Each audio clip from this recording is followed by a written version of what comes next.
It's a pleasure to introduce Jim Fry from the University of Florida at Gainesville. Jim did his undergraduate degree in Cornell, then moved to Princeton to get his PhD with Jim Peebles, and moved to Chicago with Dave Schramm, and moved to Gainesville as an assistant professor at the ranks. Since then, kind of did it really fast, walks on water type of person. He's going to talk about large-scale structure and the halo model.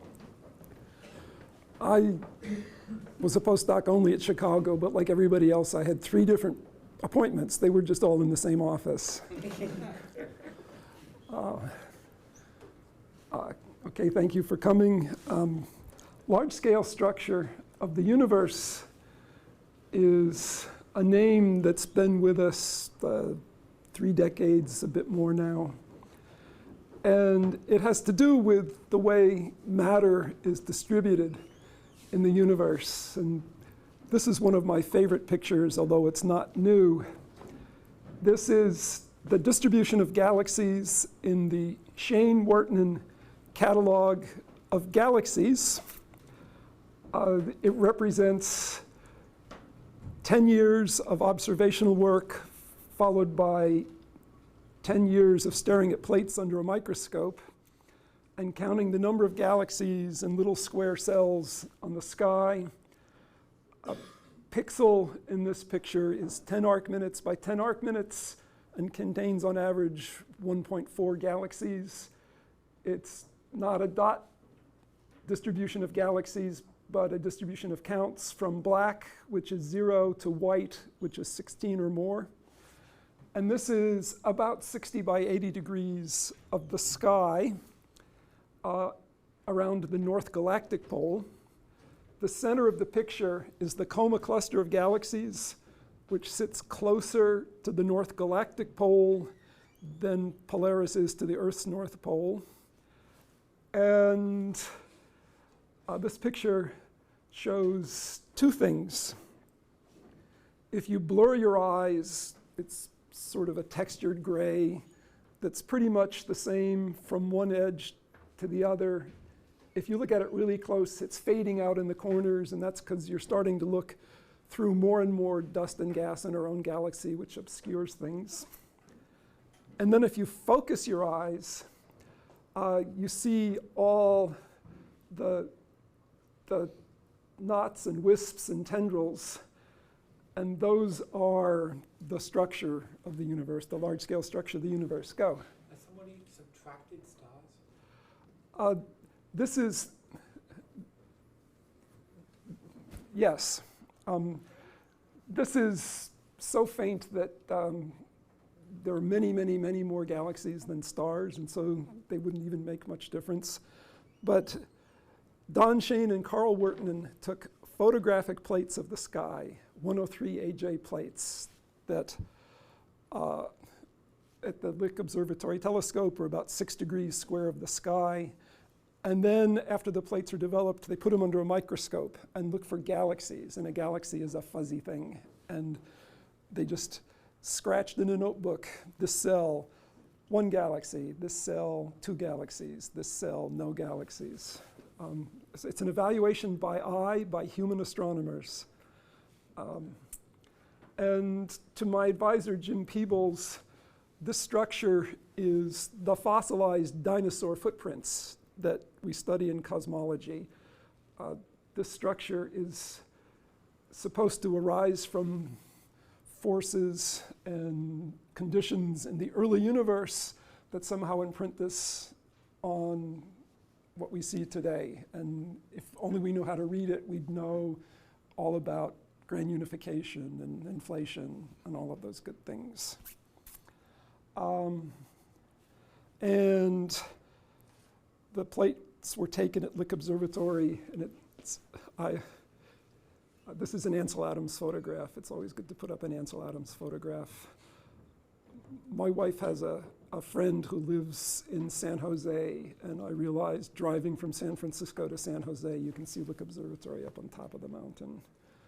And it's not a place where you can do cutting edge research anymore because there's too much light. and it's not high enough. Okay, so what to talk about? There's this thing called the halo model. So I'll talk a little bit about what we thought we knew before the halo model, and then what the halo model is, and then what we can learn from it. And there'll be lots of calculations, and none of them matter much for today. The details are reserved for a seminar, which will happen tomorrow. So they're just up there as works of art. And then towards the end, just a bunch of specific predictions, and then wrap things up. So from the distribution of galaxies in that first picture, you can compute statistics, because we like to do things quantitatively. And the statistics are the 2 and 3 point and more point galaxy correlation functions, which are just the average of the product of the galaxy density twice or 3 times or more times. It's like the variance and the skewness of any probability distribution. And galaxies like to be near other galaxies. So this is a plot of the 2-point function, which is the average product of 2 galaxy densities, or the average density of a galaxy near another galaxy. And it goes up when the points get closer together. Galaxies like to be close to each other. And this is 4 different subsets of that big catalog, looking at the variations from one to another, because that gives you error bars. And this is the best average over the 4. And this is roughly a power law, a straight line on a log-log plot. So the galaxy correlation looks like a power law, and then it drops off. And just to have more information, here is the galaxy 3-point function, the product of 3 galaxy densities. This is the reduced 3-point function. The 2-point function, you can see, varies by maybe 2 orders of magnitude over the scales we can observe. And the 3-point function really varies by about 4 orders of magnitude over the scales we can observe. It varies almost like the square of the 2-point function. And if you take the 3-point function and divide by the square of the 2-point function, you get what's left over. And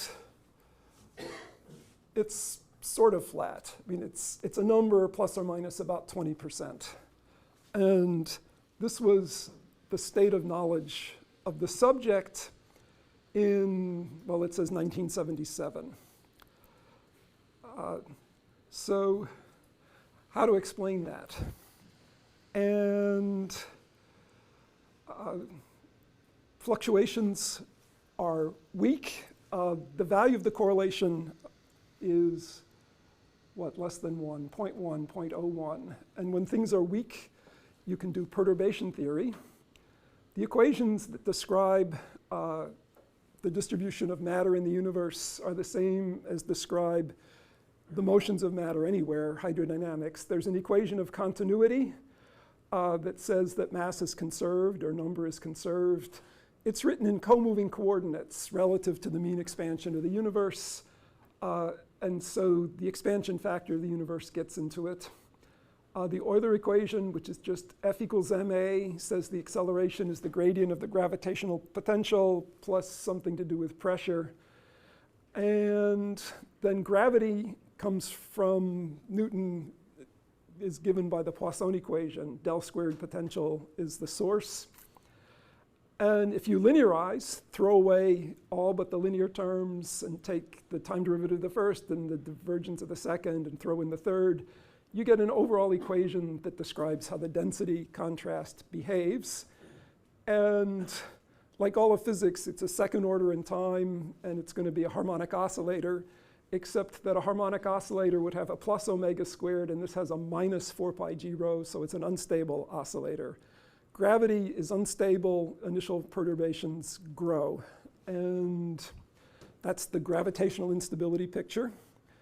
And you can solve, first of all the time derivatives go away. So the solution is of the form an overall scale factor of time times a shape dependence, which is determined initially, and the Einstein de Sitter universe, which is flat and has omega, the fraction of critical density, exactly equal to 1, has fluctuations that grow at the same rate the universe grows. And then it depends on the initial conditions, and in ignorance of anything else, if you put in a power law initial power spectrum, which is just the density contrast in Fourier space, you get a 2-point function that has a specific behavior, grows as the square of the expansion rate, and it has a specific dependence on a separation.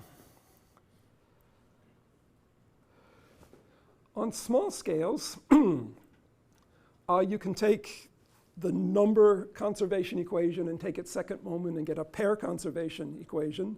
Just tells you that the number of galaxy pairs is a conserved quantity. It looks a lot the same. On small scales, you don't know what's happening, but you know from things like the solar system that gravitationally bound objects are typically not expanding with the universe. And so the relative peculiar velocity of objects just cancels the cosmological expansion. And if that 2-point function is big compared to 1, and if you put in a velocity that cancels the cosmological expansion, what you get out looks like what you get out of renormalization group. It just says that the scaling with growth and the scaling with length balance each other in some way. This equation has solutions which are power laws in both time and space. And because the left side is equal to the right side, you know how the two exponents are related. And so far, any power law would work. But if you invoke scale invariance means that the growth of the 2-point function, which nominally depends on both a length scale and time, really depends on only one scaling variable, the ratio of position to time to some power. This is all just scaling arguments. And if you combine that with the perturbation theory result, where you know both the time dependence and the space dependence, then you can get the scaling exponent for the 2-point function. You get a power law r to the minus gamma, and this gamma is 9 plus 3n plus over 5 plus n. And n is roughly 1, and the slope of the 2-point function in space is roughly r to the minus 2. Okay, so that was the state of understanding of the subject a while ago. And then we got better data. And here's just one sample from it because it's colorful. The 3-point and the 4-point and the 5-point and the 6-point amplitudes in the self-similar scaling model, those are all supposed to be absolutely flat constants, independent of time, independent of epoch. And the observations aren't. And particularly this S5 thing shows this arch in the middle. One of my grad school classmates asked me a question which has sort of been underlying my work for my career, which is, why is it that this thing is almost flat but not exactly flat? And the 2-point function goes as the square of scale. And so over 2 decades, it covers 4 decades. And the 5-point function goes as the 4th power of the 2-point function. So over 2 decades, it scales by 8 decades. And you divide out, and you're left with something that varies by a factor of 3. 3 is not 0, but it's almost flat. And so the reason is that when you're in the highly clustered regime, perturbation theory isn't the right thing anymore. And it's like trying to do hadronic physics by doing perturbative QCD. It's just not the right starting point. And so there's this thing called the halo model. Reduced to its simplest terms, the halo model says you have a collection of objects or events or something, and the events come in bunches or clusters, or in cosmology, they're halos, things gathered together, where the total number of objects you have is the sum over the number of clusters of the number of objects in each cluster.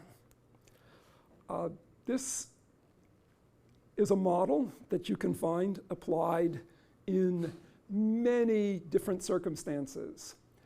At the LHC, the hadron multiplicity in an event is, in some ways, the sum over the number of jets of the number of particles in each jet. Or in photon shot noise statistics, or nerve impulses, or earthquakes, or rainfall. The rainfall in a month is the sum over the storms of the amount in each storm. Or biology, insects and pine trees, and in diamond deposits, and in storm damage. And in galaxies. So even as applied to galaxies, this theory goes back a long way. There's a paper written by Jerzy Neyman and Elizabeth Scott. He was a statistician and she was an astronomer, and they wrote a bunch of papers together. In 1952, APJ was a quarterly, and this paper appeared in the fall quarter, which happens to be the quarter in which I was born. And I know what's going on, and I find it very difficult to understand this paper. My thesis supervisor, Jim Peebles, talked about it in the 70s, and McClelland and Silk in the late 70s did it right, and Ed Bertschinger and Bob Scherer did it applied to topological seeds. And Ravi Sheth and Bill Saslaw did it, and the Saslaw thermodynamic model turns out to be one of these. And Ravi was one who early understood what was going on, but these were all too early. And then here are some things which are distinguished only because I found publications that had pictures. So here is the biological one, Biometrica. And as far as I know, these are just things with numbers to generate pictures, and they don't represent minke whales or pine tree beetles or anything. In 1967 and 1990, there were storms that led to tree damage in the Fontainebleau forest, and they have a doubly aggregated halo model. They have aggregates of dead trees contained within zones of strong mortality within a forest of trees. And Jeff Cares did one that even had underlying correlations of halos for the distribution of diamond deposits in South African mines. And what characterizes all of these is that they invoke a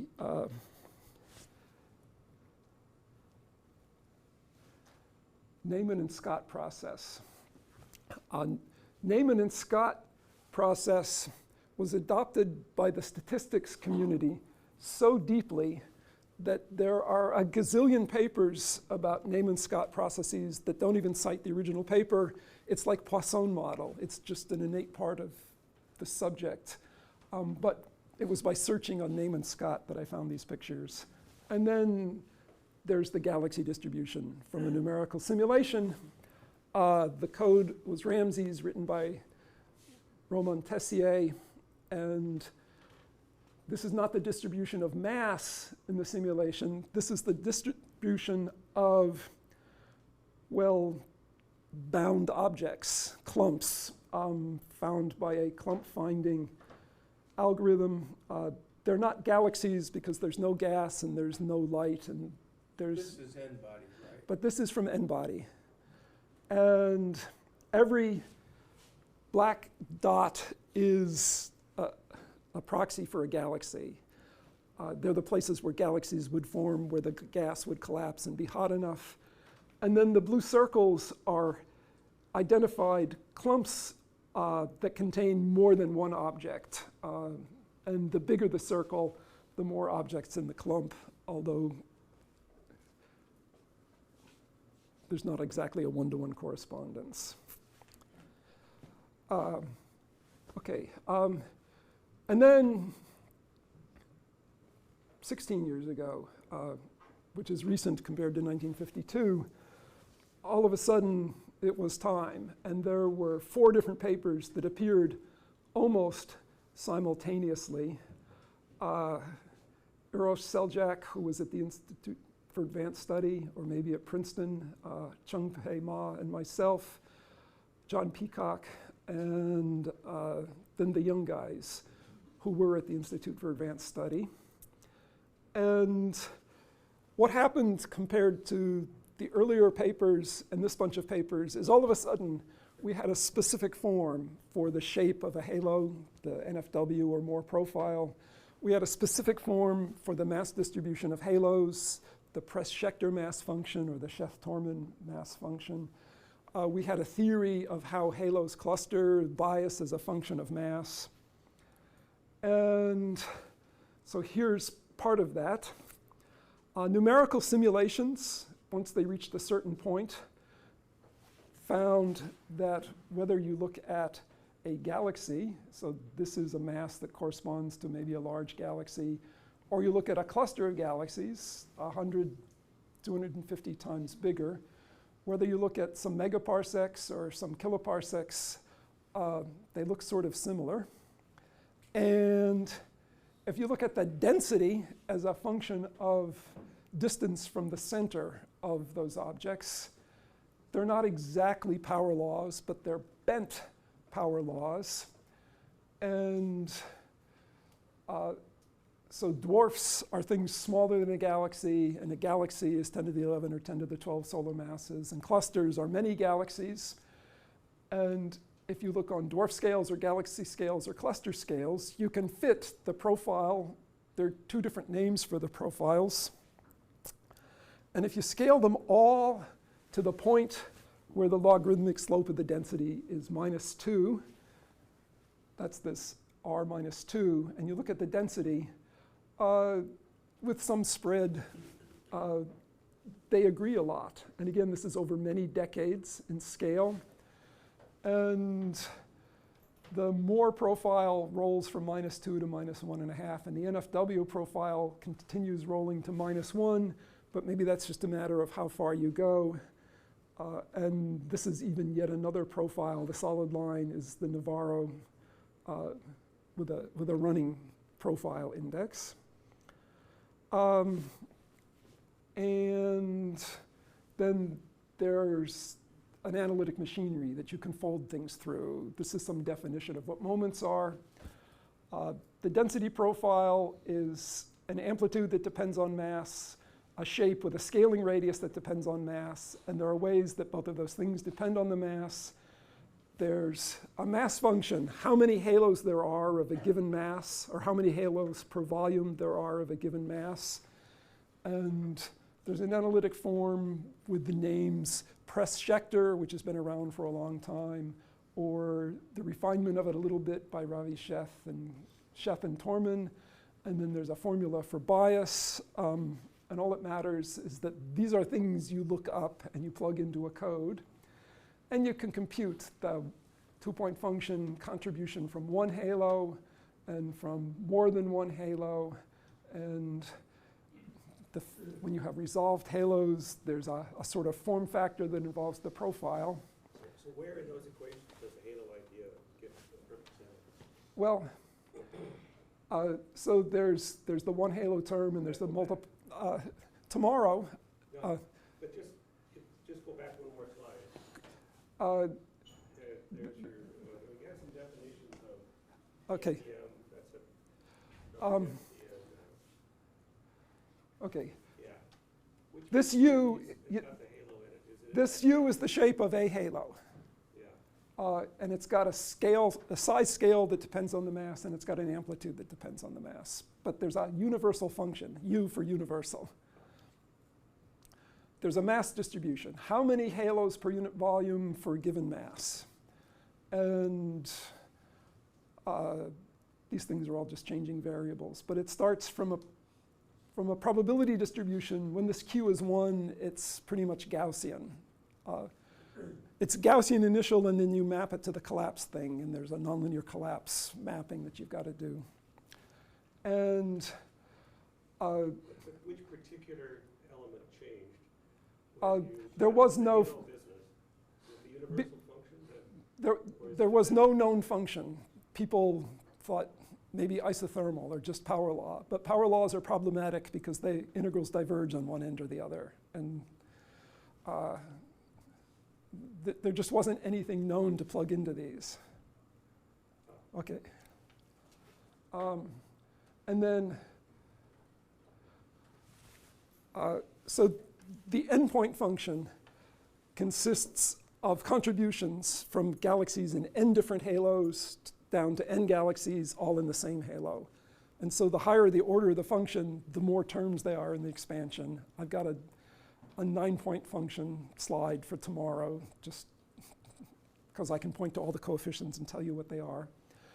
Are those correlations, those basic correlations, a good way to get to this halo idea? Don't you have other statistics that might be more faithful to the idea we've been talking about?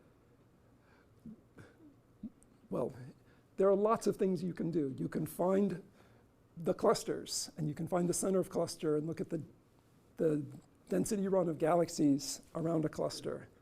And that would be the cluster galaxy cross-correlation function, which my graduate school colleague Mike Seldner did. And so, yeah, there are many different things you can do, and I'm telling you one cutout of the story.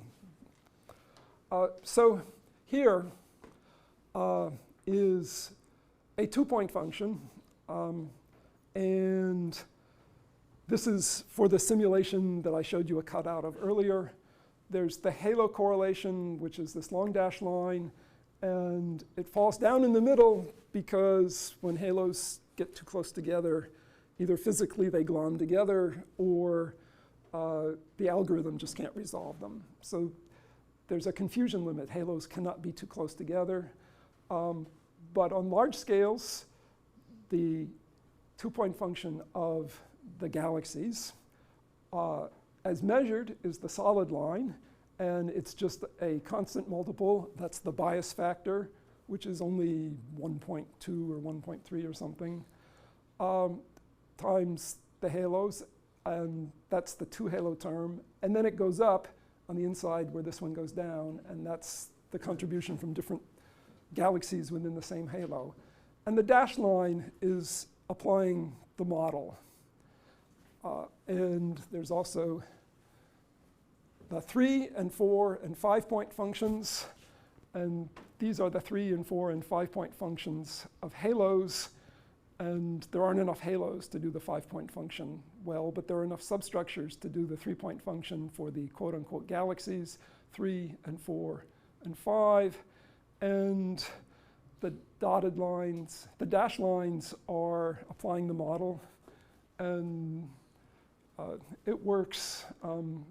This one is from a while ago and is not tuned too well. And you're running into the edges of the n-body because you're running into the size of the box on one end and into the resolution on the other end. But by most standards, it's doing pretty well. And the 5-point function has a contribution from things in 5 halos, 4 halos, 3 halos, 2 halos, and 1 halo. And these things, they don't look like the observational results that I gave you a while where things were arched. But we can explain that also in the same model, because these are actually the statistics of mass. There are 128 cubed, I don't know, 20 million, 2 million particles in the simulation.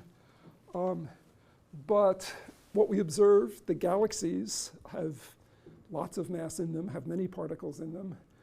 And you can do the statistics of galaxy number instead of mass. And so you need a model for a given mass, how many galaxies do you have? And it's again statistical. And the simplest thing would be say that the number of galaxies you have is proportional to a power of mass, a power somewhere near 1. If you've got 10 times as much mass, you should maybe have 10 times as much galaxy. Or maybe it's a little weaker than 1, because that's what people find. Can you get that out of the data? Well, out of simulations, and that's what I'm about to show you next. And then really you do factorial moments, and so the second moment is not the square of the first moment, but it's a little bit different. And the model that works remarkably well right now is that a halo hosts a central galaxy plus a Poisson number of satellites. And here's simulation data. The horizontal line is 1, and the power law line is plus a Poisson number of satellites. And 1 plus Poisson fits. There's a model with a sharp cutoff and a model with a rounded cutoff, and it comes from these guys. And then the second factorial moment, and then the third factorial moment. And in all of these cases, the dashed line is satellites, and the solid line is 1 plus the number of satellites. And you can compute lots of things. This is the distribution of masses of the halos in the simulation, either the fraction of mass in a given mass range, or the probability of the number of objects in a halo. Halo of a certain mass has a certain number of objects. The scales are independent. You can have 1 galaxy or 2 or 3 or 4 or 5 or 6, and you can have halo of 10 to the 12 or 10 to the 13 or 10 to the 14 or 10 to the 15 solar masses. The green curves are the Press-Schechter and Scheth-Torman analytic forms, and pay your money and take your choice until you get down to the resolution of the simulation.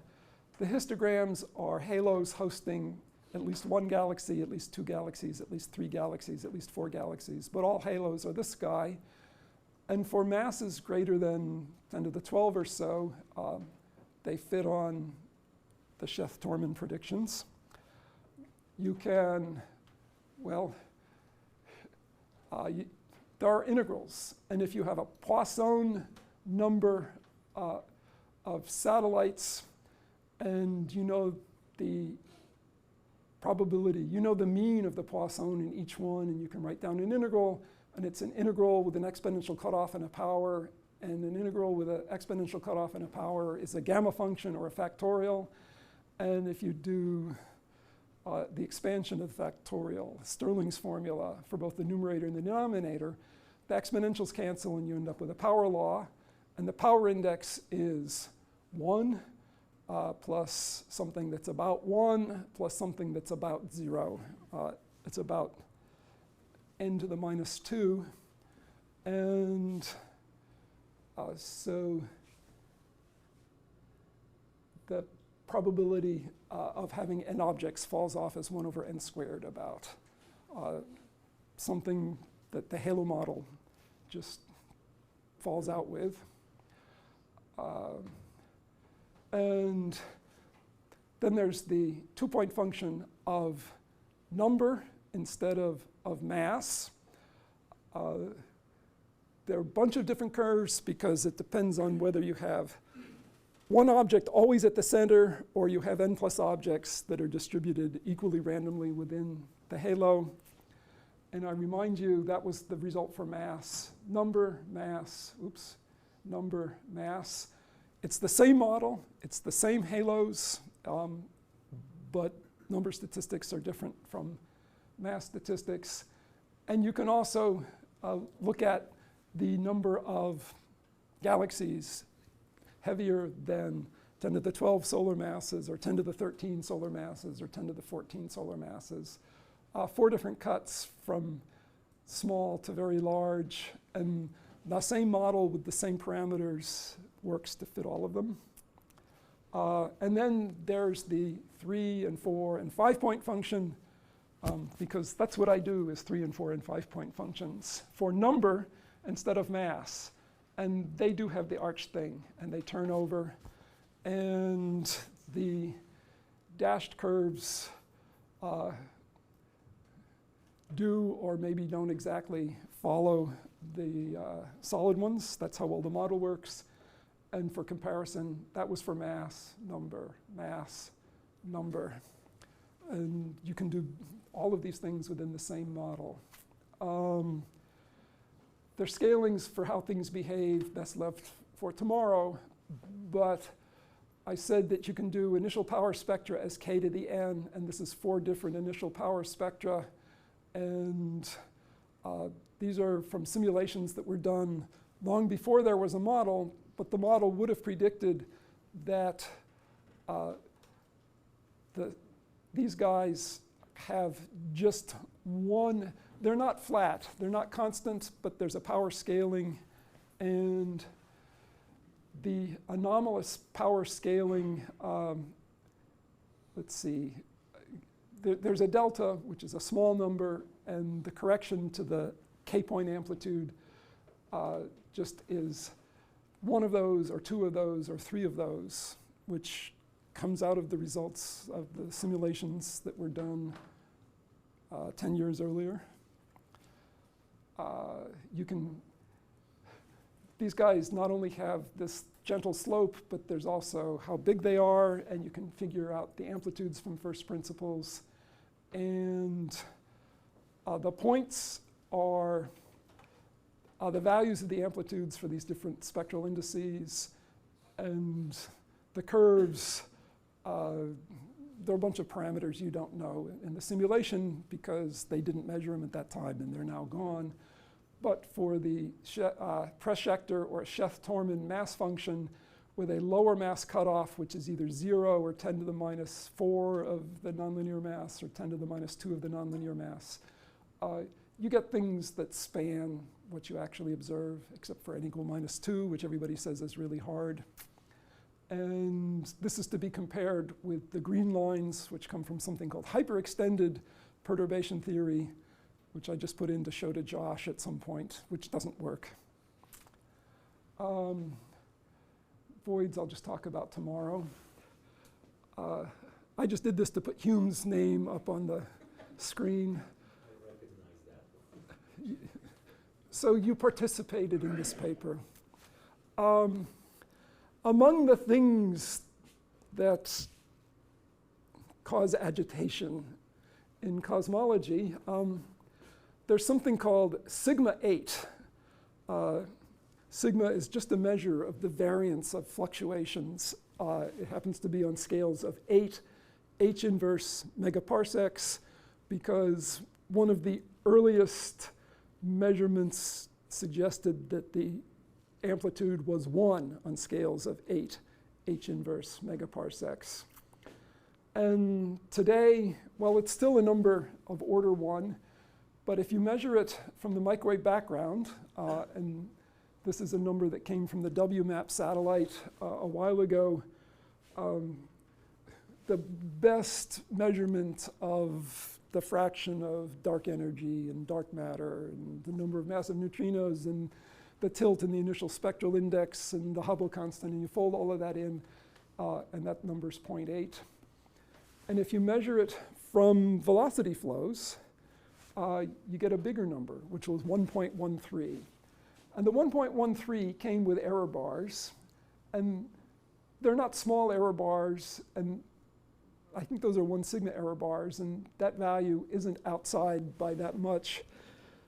But this caused agitation among some people. some people, it was serious enough agitation that they suggested that this showed there needed to be revisions of general relativity on cosmological scales. But who were those people? Dalali, Gashnijani, I've suppressed the third name, and people who do modified gravity. Yeah, okay. That explains it. Well, so sigma, as measured by the flows, is sigma at the time the flows were measured, which is today. And the universe is non-linearly evolved. And sigma, as reported by the microwave background people, is not sigma at the time that the microwave background is measured, because fluctuations grow, and they grow as the universe grows, and that was a redshift of 1,000. So that was a factor of 1,000 smaller amplitude then. But it's that number linearly evolved to the present. And so this 0.8 is a value linearly evolved to the present. And if you non-linearly evolved it to the present, it would be bigger 0.85. Or if you ask what linear value of sigma evolved non-linearly to 1.13, it would be 1.02. And if I just take the 0.85, it still doesn't put it inside the 1 sigma error window, but it's closer, and it's not much more than 1 sigma, and it's not worth getting all bent out of shape for. That's my conclusion about that. That comment about general relativity needing to be revised was in an early draft of the paper, but it didn't make it through to the published version. What else? Okay, this is the 2-point function, except that it's in Fourier space, so it grows to the right instead of the left. It's sort of just mirror reversed. And this is in an expanding universe. And a equals 1, which is this curve, is present. 1 is the present size of the universe. And there's a factor of 2 and 4 into the past, and there's a factor of 2, 4 in the past, 2, 4, and 8 into the future. People don't usually run their n-bodies into the future because it's expensive and things start to fall apart.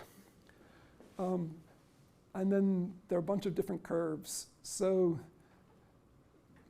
these are just the linear perturbation theory result, which just grows by an overall scale factor. In an omega less than 1 universe, we have omega matter is 0.3 or something. Dark energy makes up 0.7. In an omega matter less than 1 universe, density fluctuations stop growing. The universe expands out from under them too fast, and the density contrast just stops. People have ways of mapping the linear density contrast into a nonlinear density contrast. And so the green ones, the long dashed ones, was an earlier generation of nonlinear mapping model. And in that one, when the linear growth saturated, the nonlinear growth also saturated. And then in a halo model inspired mapping,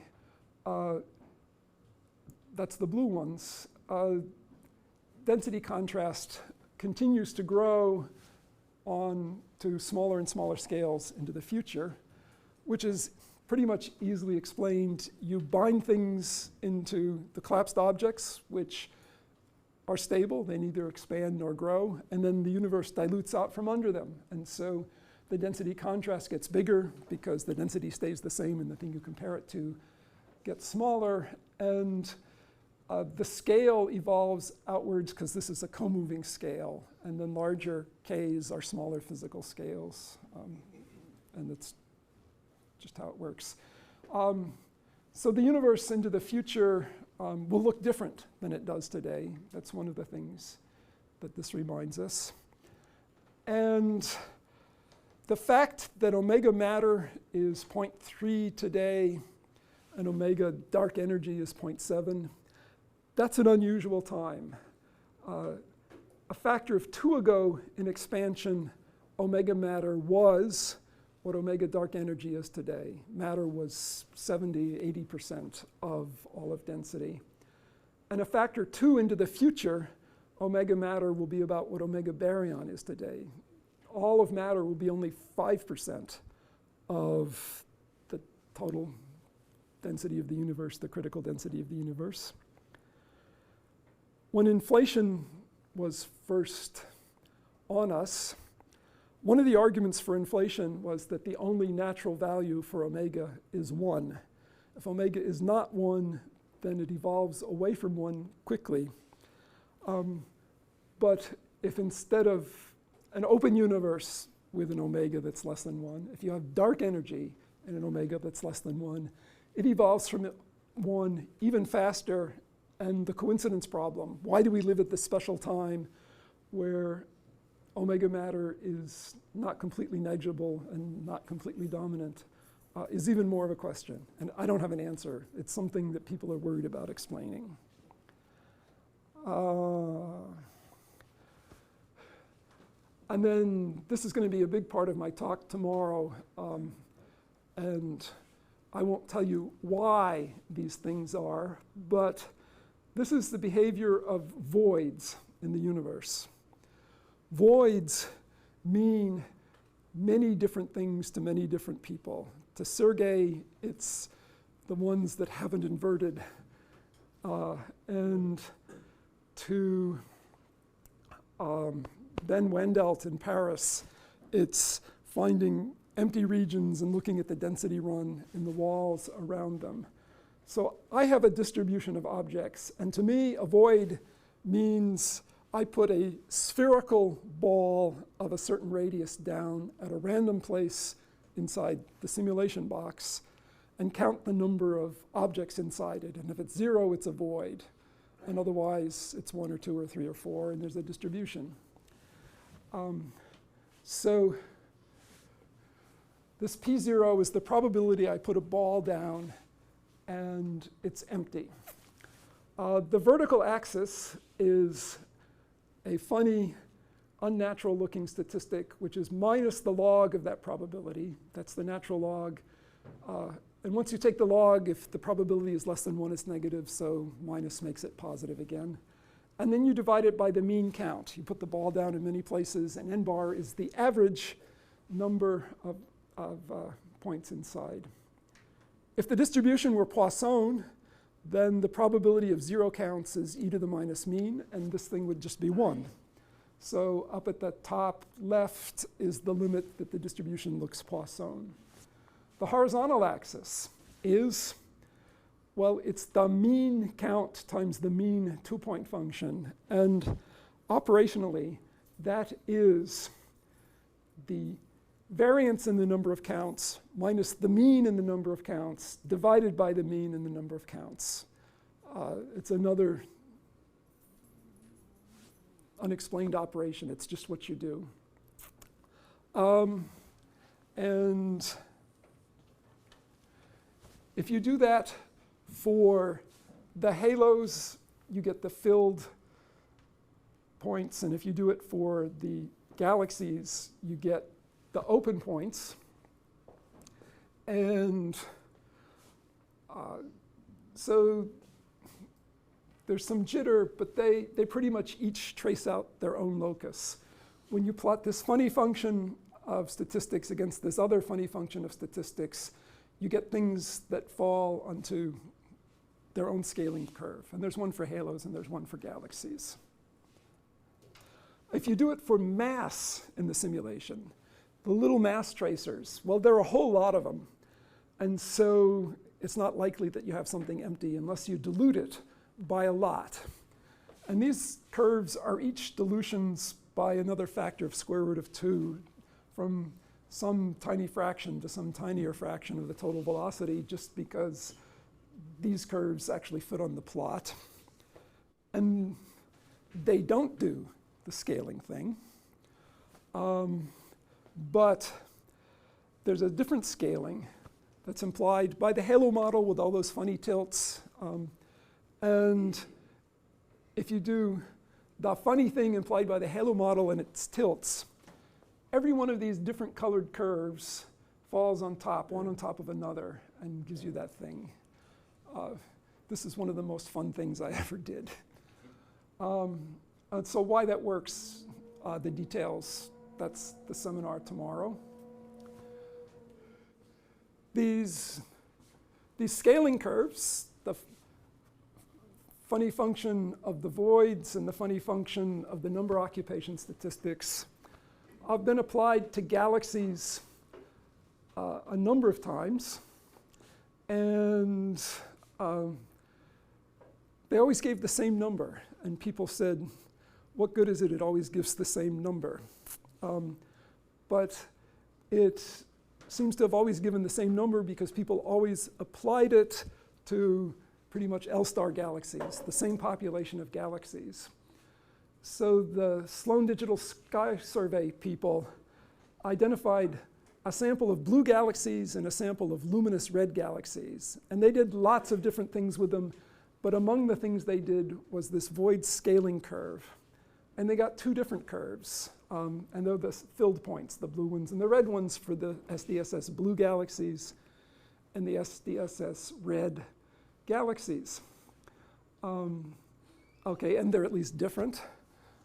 But in the halo model, the simplest version is that galaxies come in halos, and to have no halos, you have no galaxies. To have no galaxies, you have no halos. So the p's are the same. And so the vertical axis scales just as the number. And then the horizontal axis, well, the two-point function of red galaxies is shifted from the two-point function of blue galaxies by a bias factor. And so horizontally, there's a shift that depends on the ratio of number densities and on the bias factors. And there are three different ways that you can invoke the shift. And one is just to say that they're both power laws, and you just shift horizontally. And that takes that blue thing to that open red thing, or it takes that red thing to that open blue thing. That's just, there's a power law in the horizontal variable, and you just figure out what the shift should be. There's another shift that says that they come from the same halos, and so you go from the blue ones to the halos they came from, and then to the red ones. And that's a mapping that takes that point to that one, or takes that point to that one, or that point to, where's the square, that one. Or they don't come from the same halos, because some halos make more red galaxies and some halos make some more blue galaxies. But they come from the same population of halos. They come from halos that each have their own, that have their own scaling curve, and it's universal, even though there are different halos along that curve. And then you do a scaling in number and in bias one way, and then number and bias the other way.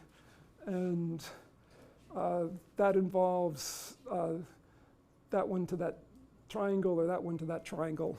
These three different assumptions aren't completely independent. They overlap, but they all take the red ones to the open points that sort of trace out the same curve as the blue ones, or the solid blue ones go to the open red ones that pretty much trace out the same curve as the red ones. And that's continuing as part of my favorite thing that I've ever done. There's a future. This is more data. This is from the Canada, France, Hawaii Telescope Legacy Survey, where my collaborators in Paris have hundreds of thousands of galaxies with photometric redshifts, and they divide them into bins of redshift from 0.2 to 0.4, 0.4 to 0.6, 0.6 to 0.8, 0.8 to 1. And so this is the evolution of the galaxy two-point function with redshift from late times, where the correlation is the strongest, to earlier times, where it's the weakest.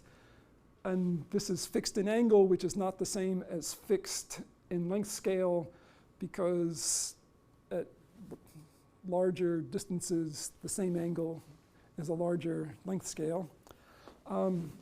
And so in principle, all of the ingredients of the halo model, the number of galaxies per mass and the bias and all of the things that are in it have specified redshift dependencies, and we can put them in.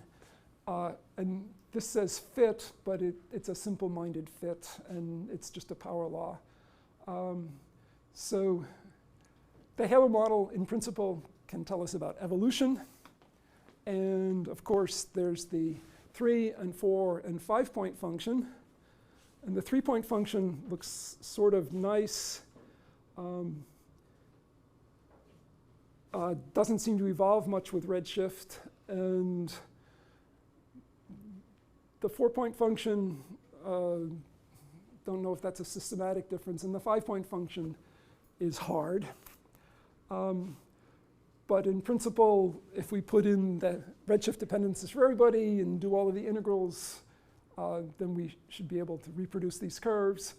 And the 5-point function has this arched shape, which is characteristic of galaxy 5-point functions. And either it does or it doesn't start to turn up on really small scales. And that bears on the question of whether the distribution of galaxies in a halo has a central object or whether all n+1 objects are stirred around the same way in the halo. If there is a central object, then this thing starts to spike up. And if there's not a central object, then it starts to go down. So that's work in progress. And the integrals they're running too slowly. So I don't have an answer for that. OK, so that's one pass through the halo model. And people use it to compute a 2-point function or power spectrum, and now they tweak the parameters to get things to within 1% or a fraction of 1%. And it also works well for many nonlinear kind of things that they're not tweaking it for. The probabilities, the hierarchical amplitudes as a function of scale, the hierarchical amplitudes as a function of the power spectrum, the behavior of voids. At least this works in numerical simulations. Mass and number behave differently. And people talk about that as there's just a bias between one and the other, but it's much more complicated than that, and it's not well expressed as bias. And then, if you look at what people do with this Sinayev-Zeldovich effect, gravitational lensing, power spectrum in redshift space, distortions in redshift space, Sachs-Wolf effect, pairwise, it goes on and on and on, and I just stopped writing. So data as a function of redshift will be a new test and a new opportunity. And I always try to emphasize that it's misplaced effort to try to tweak everything to fit one statistic when you've got to fit everything at once. But it seems to be OK. That's what I have to say today.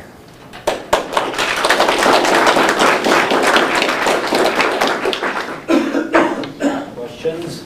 Oh, and then I like that there's a diamond deposit that's related to this. So these halos are somehow the primal objects now, right?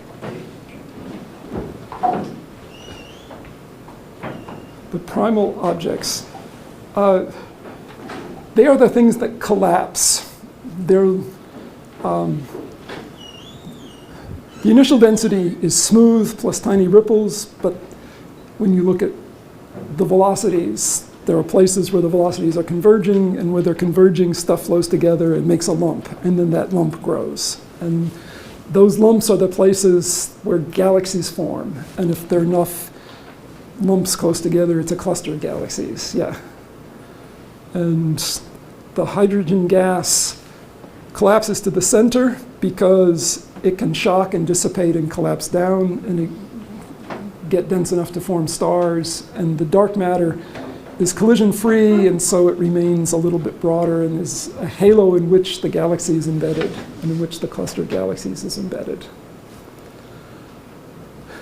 It's phenomenological because it doesn't come from first principles equations. It's a bunch of things wired together. And all of the things are estimated from numerical simulations but they all appear inside integrals, and integrals smooth out a little bit of ignorance. And the distribution of matter, if you look at the edges of the clusters, things are ratty, and maybe it isn't well described as a collection of spherical objects. But still, the statistics are dominated by the densest collapsed objects, which are roughly spherical. And for number, it's just true that you either have a galaxy or two galaxies or three galaxies, that the number is the sum over the clusters, the number in the cluster, and then it just depends on how universal the distributions of those things are.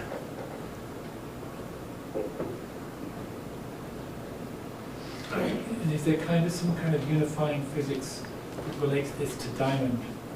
It's like I get it But in so in your I don't really know what this picture signifies, but there are a bunch of collections of objects, and so the diamonds are in the dark spots, and the dark spots are some are big and some are small, and the dark spots are also clustered. You're likely to find two dark spots together or a region empty of dark spots together. And compared to the trees and the bacteria clusters or whatever they are, those, the individual clusters, are not themselves clustered, but these are and these are. And the machinery has all of that as inputs.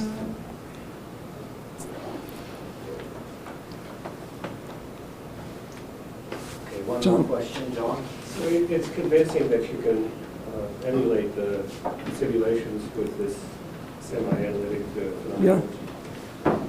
And you just put together the lines that you showed us. It would be interesting to know how much each one of those terms can wiggle while you fit things. You must have thought about that. You mean the partial You can derivative? wiggle every single one of those terms, adding parameters, while maintaining some closeness to all of your statistics. And you must know something about that. In our earlier conversation, was it with you that the number of parameters in the semi-analytical models was a question? Anyway, I don't care either. there's definitely I'm interested in how there's definitely a finite number of parameters here, and I can list them. So you're saying if I fix all and vary one and do the partial derivative matrix, what does it look like? Yeah, that's the first thing you do, is that you Fisher, do chi-squared fits all your data, get a Hessian for varying all the parameters, and just see what volume of space. It's almost better than that in that all of these things are fit independently of the final result, and then turn on the machine and let it all go, and just comes out what it does, and it sort of goes through the points instead of fitting the points to all the parameters. I can do that. I haven't. I will. Okay.